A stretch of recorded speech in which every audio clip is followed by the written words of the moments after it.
You will see the drummers and flag bearers. Following them are the coronation processions of previous kings.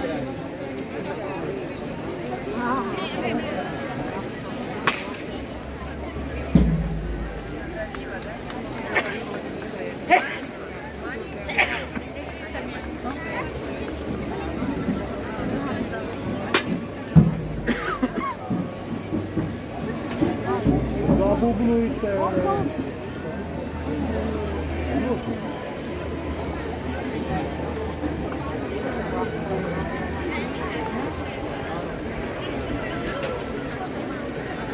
V tejto chvíli, v tomto momente, už do hlavného priestoru prichádzajú vlajkonosiči, ktorí predznamenávajú úvod približne 200-členného sprievodu. Za nimi sú bubeníci. Nasledovať budú korunovačné sprievody predošlých kráľov. Ako prvý bude nesený obraz Maximiliána II., prvého uhorského kráľa korunovaného tu v dome svätého Martina. Želal si, aby oslavy jeho korunovácie boli veľkolepé. Na nešťastie sa s nimi spája požiar, po ktorom panovník nechal v meste vybudovať studňu, ktorej nasledovníčku do dnešného dňa obdivujeme v podobe Maximiliánovej fontány tu hľa na námestí. The first image will show Maximilian II, the first Hungarian king crowned in St. Martin's Cathedral. He wanted his coronation celebrations to be grand, but they are remembered by a fire. After all, he had a well built in a city which was later replaced by the Maximilian fountain we admire today in this square. Nasledovať bude obraz Rudolfa II., Maximiliánovho syna. Rudolf bol známy ako cisár ezoterikov, alchymistov a astrológov.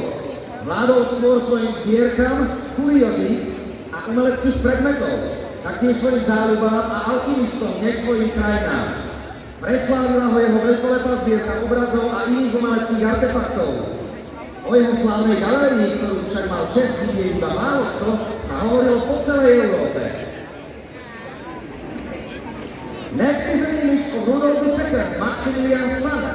Rudolf was known as the emperor of esoterics, alchemists, and astrologers. He ruled more through his collections of curiosities and art, his hobbies and alchemists, than over his lands.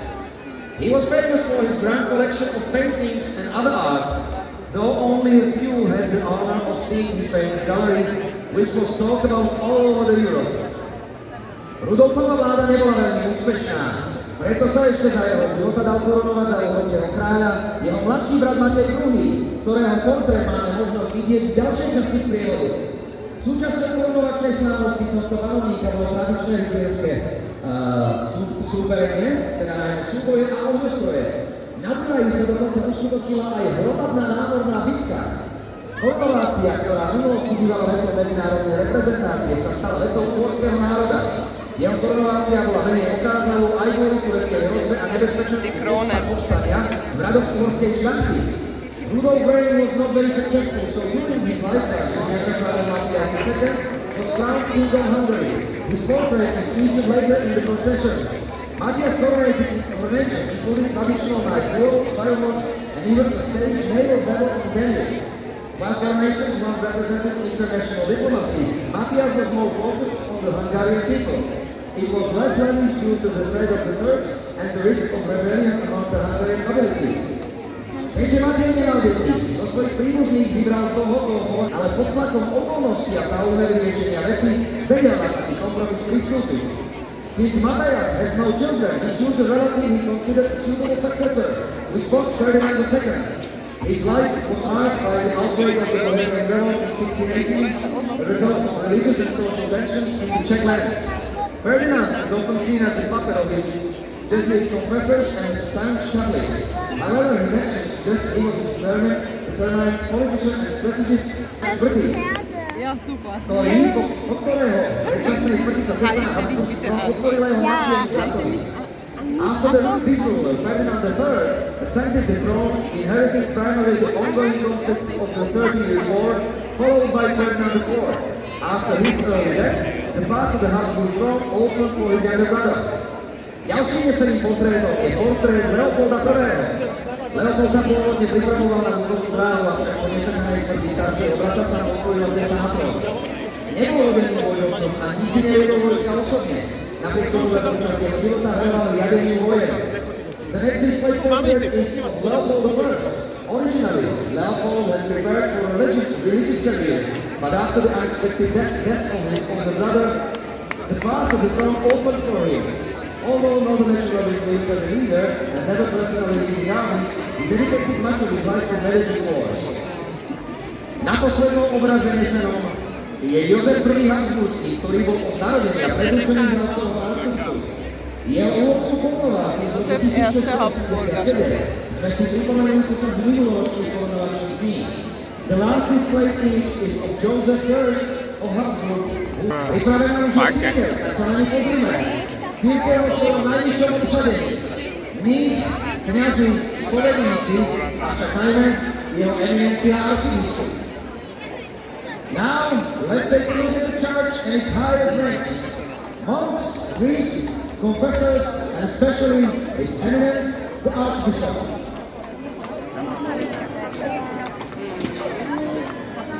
Za Svetou stolicou svorne kráčajú nosiči korunovačných insignií, teda koruna, žezlo a jablko. Okrem toho samozrejme aj korunovačná plášť a sword.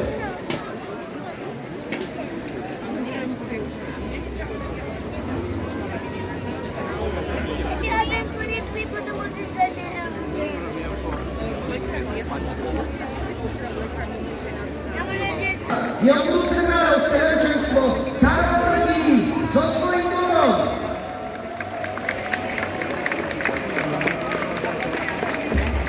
And here comes the future, His Majesty, King Charles III, with his servant.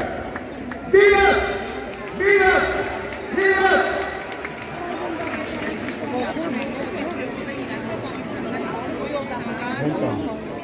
Jetzt kannst du nicht schnell viel gehen. Ja, ja, aber nicht zu. Nicht zu jetzt ins Schiff. Nicht zu weit unter das Bildschirm. Ja, perfekt. Už za kráľom môžete vidieť kráľovského sokoviara so svojou družinou, uhorskú jazdu, šľachtu a pechotu.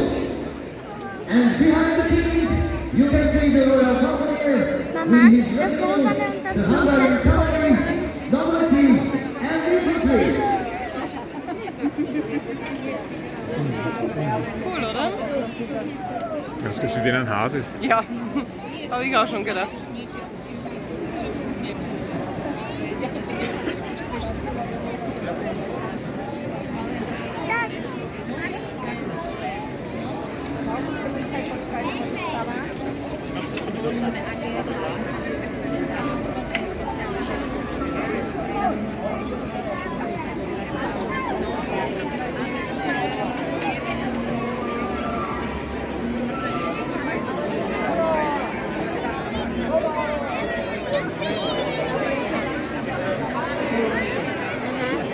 Jetzt Ruhe, ja? Schon Ende.